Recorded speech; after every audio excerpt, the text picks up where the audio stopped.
So darlings, ఇప్పుడే వైకుంఠ ద్వారం నుంచి ఆ 7 కొండల వెంకటేశ్వర స్వామి నుంచి అయితే దర్శనం తీసుకొని వచ్చాము. సో నా ఇంటెన్షన్ అయితే భూలోక స్వర్గం. సో మా ఫ్రెండ్స్ ఇంటెన్షన్ కూడా తెలుసుకున్నాం అక్కడ ఉన్నారు.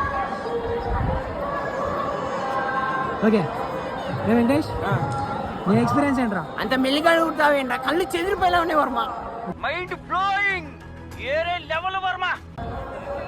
లిటరల్లీ ఇప్పుడే దర్శనం కంప్లీట్ అయింది. నాకైతే వైకుంఠ ద్వార దర్శనంలో వెళ్తుంటే స్వర్గంలో నడిచిన ఫీలింగ్ వచ్చింది. అయితే లైఫ్లో ఒక్కసారైనా ఇలాంటివి ఎక్స్పీరియన్స్ చేయాలా, ఖచ్చితంగా వచ్చేయండి అంతే. ఈ మాత్రం సౌందర్యానికి ఇంత దాసులు అయిపోయావే, ఇంతకన్నా లోకోత్తరమైన సౌందర్యాన్ని చూస్తే ఇంకేమైపోతావు?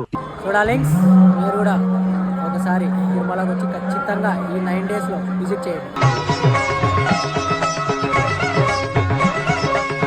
డార్లింగ్స్, మాకు దర్శనం వచ్చేసి 10 అవర్స్ పట్టింది. మార్నింగ్ 4కి వెళ్తే ఈవినింగ్ 5 లోపు వచ్చేసాము. మీరు కూడా ఒకసారి వచ్చి చూడండి, ఆ ఎక్స్పీరియన్స్ మళ్ళీ రాదు. ఇంకా మేము లేట్ చేయకుండా లడ్డు ప్రసాదం దగ్గరికి అయితే వెళ్ళిపోయాము. ఇక్కడైతే చాలా మంది ఉన్నారు. ఫైనల్గా అయితే లడ్డు అయితే సాధించాము.